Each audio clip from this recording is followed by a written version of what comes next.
두 번째, 물론 이제 매매 수수료만 존재하진 않습니다. 그래서 여러분들이 이제 많이 만나볼 은행에서도 볼 수 있죠. 펀드 같은 거예요. 상품으로 많이 팔죠. 그냥 여러분들이 구입을 하면 되는 거, 막 주식이나 채권 같이 어렵게가 아니라 그냥 상품처럼 이렇게 살 수 있는 거. 요거 같은 경우에는 이제 매매, 처음에 상품을 살 때 수수료를 떼고요. 처음에 살 때 구매 수수료랑 비슷해요. 상품이랑. 자, 두 번째는 이제 그거를 보유하고 있으면 연 단위로 이제 수수료를 뗍니다. 요거는 뭐야, 나는 그냥 이미 샀는데 왜 갖고 있는 때마다 수수료를 떼라고 생각하시면 안 돼요. 그러면은 큰일 납니다. 이거는 왜냐면 이 펀드는 운용을 하는 사람이 있잖아요. 펀드는 운용을 하는 사람이 있습니다. 투자 수익을 위해서 운용을 하는 이제 펀드 매니저라고 하죠. 그분들이 그냥 그럼 그분들 입장에서도 상품이 팔리고 나서 더 이상 자신한테 떨어지는 게 없으면 운용하고 싶을까요? 세상은 인센티브 구조로 돌아갑니다. 안 하겠죠. 그러면 당연히 이 사람이 이걸 붙들고 운용하게 만들려면 그 사람이 계속 붙드는데도 비용을 줘야 됩니다. 그렇기 때문에 연 단위로 이 펀드의 자본에 대해서 뭐 0.5% 이런 식으로 이제 수수료가 나가게 됩니다. 그러면 펀드 매니저는 이거를 계속 운용할 동기부여가 되겠죠. 동기부여가. 그렇기 때문에 이런 식으로 수수료가 나가게 되어 있고, 이 모든 것들은 결국에는 그 인력을 거기에 계속 투하하게 만드는 이유가 되는 거예요. 수수료 체계, 마진 체계라는 거는 그 회사가 또는 그 회사에서 그 업무를 하고 있는 직원이 그걸 왜 계속 해야 되는지를 만들어주고 있는 거기 때문에 속일 수 없는 본질입니다. 어디에 돈을 주고 있는가 인 거죠.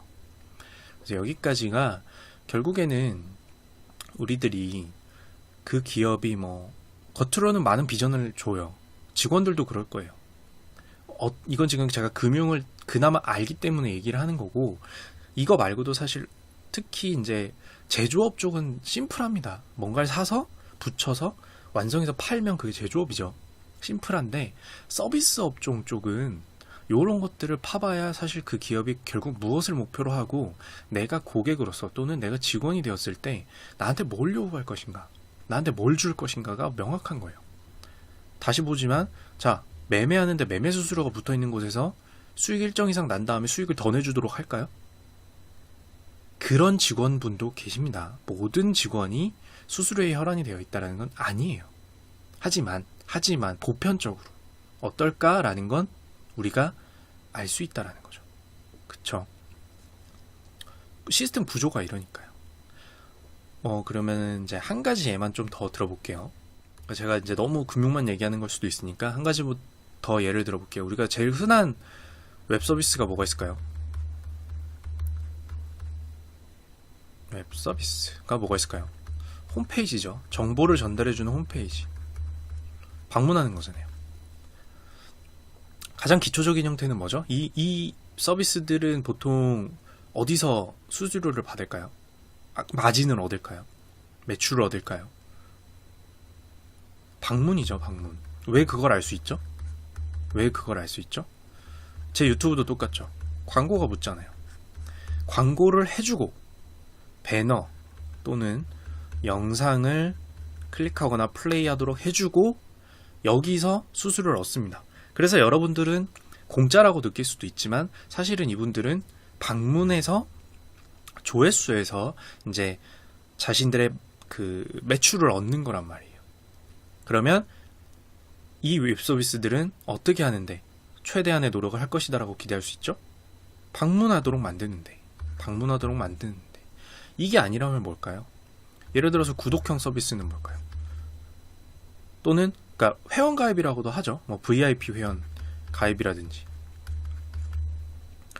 이런 경우에는 어떻게 할까요? 자, 구독자를 위한 특별 서비스를 만드는데 최대한의 노력을 하겠죠. 일반 회원과의 격차를 벌이는데 최대한의 노력을 할 겁니다. 매월 회비를 받기 위해서요. 예전에는 이런 거랑 비슷한 게 뭐가 있었죠? 잡지죠, 잡지. 잡지는 사서 보는 사람이라는 회원이 존재하는 거잖아요. 그들을 위해서 뭐 해요? 보통 사은품 주죠, 사은품. 또는 그거를 읽은 사람만 얻을 수 있는 뭔가를 주든가. 그런 거잖아요. 그럼 이들은 최대한의 노력을 뭘로 할까요? 방문, 조회를 높이는데 하겠죠. 그러면 자극성을 찾을 수밖에 없겠죠. 라는 겁니다. 그래서 이런 식으로 결국에는 그 회사가 무엇을 하는 것인가, 내가 고객인데 그 회사는 나로부터 무엇을 자꾸 얻어내려고 할까. 고객 또는 내가 직원이라면 내가 면접 볼 땐 이렇게 말하겠지만 결국엔 내가 뭘 하는 걸 원하는 걸까? 내가 그 회사에서 심지어 직종이 실제 개발자가 아니어도 웹서비스 홈페이지나 이런 데 가면 인정받는 부분 뭐겠어요? 우리 회사에 방문하는 조회수를 늘려주는 일을 했을 때 가장 인정받는다라는 거죠. 본질입니다. 또는 이제 정말 특이 케이스 딱 하나 있어요. 정말 특이 케이스. 정말 유니크한 특이 케이스가 하나가 있겠죠. 우리 회사에 없던 새로운 신규 수익을 창출해주는 경우는 다르겠죠. 요거는 진짜 이제 기획. 제가 이제 좋아하는 신규 기획, 신규 수익 창출, 이런 건데, 요거는 이제 정말 특이 케이스니까.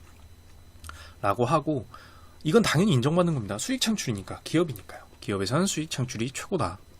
이기 때문에, 직원으로서는 요런 식으로 이해를 하시면 좋을 것 같습니다. 그리고 우리가 고객으로서는 그 회사가 무엇에 중점을 두고 있는가, 내가 얻고자 하는 서비스와 그들이 제공하는 서비스는 이해가 일치하냐, 완성품의 제품의 질을 높이는 것과 내가 더 높은 질의 완성품을 얻고자 하는 이해가 일치하느냐, 내가 얻고자 하는 투자 서비스와 상대가 주고자 하는 투자 서비스의 이해가 일치하느냐를 볼 때는 말로 하는 거는 전혀 필요 없는 것까지는 아니지만, 개개인의 직원들은 선량할 수 있지만 결국에는 그 매출이 어디서 나오는가의 서비스를 보는 것이 좋다라고 생각을 해서 이야기를 가져왔습니다. 그리고 이야기를 마무리하자면, 사실은 이거를 기업한테 뭐라고 할 게 전혀 없어요. 지금까지는 기업이 이런 시스템을 구축하고 있으면 그런 겁니다라는 식으로 이야기를 했는데, 사실은 그런 반대로 기업도 바보는 아니죠. 돈이 된다라고 하면 선량한 서비스를 제공할 겁니다. 돈이 된다라고 하면. 근데 선량한 서비스를 제공을 해보려고 했더니 돈이 안 되니까 안 하는 거예요. 그럼 뒤집어 얘기하면 뭐죠? 고객들은 선량하다라는 이유로 서비스를 사용하진 않는다라는 겁니다. 뭔가 다른 게 더 작용을 한다라는 거죠. 그러니까 인터넷의 말로는 이제 여러 가지로 야, 이런 착한 기업을 이라고 하지만 그 착한 기업이 1등이 되지 않는 데는 이유가 있는 거예요. 매출은 고객으로부터 나오잖아요. 근데 착한 기업이 1등을 못하는 이유는 뭐죠? 착한 것만으로는 돈이 안 된다라는 걸 기업은 겪는 거고, 그렇게 겪다 보면 기업은 굳이 돈이 되지 않는 상태에서 착한 서비스를 제공하기 위한 노력은 그다지 열심히 하지 않습니다. 마케팅 차원과 자신들의 본질적인 수수료가 많이 매겨져 있는, 마진이 많이 매겨져 있는 상품을 파는 데 도움이 되는 정도까지만 하는 거죠. 그래서 기업이 그렇게 선택하는 데는 이미 고객들이 그렇게 선택하고 있는 근거가 있는 거니까, 이게 어느 정도는 그 의식의 영향을 받는 거죠. 기업과 고객들이 서로 주고받는 그런 티키타카라고 할까요? 주고받는 그 안에서 결정이 나는 거기 때문에 그거를 좀 알고 있으면 본질을 파악하는 데 매우 도움이 될 것 같습니다. 이상 티묵이었습니다.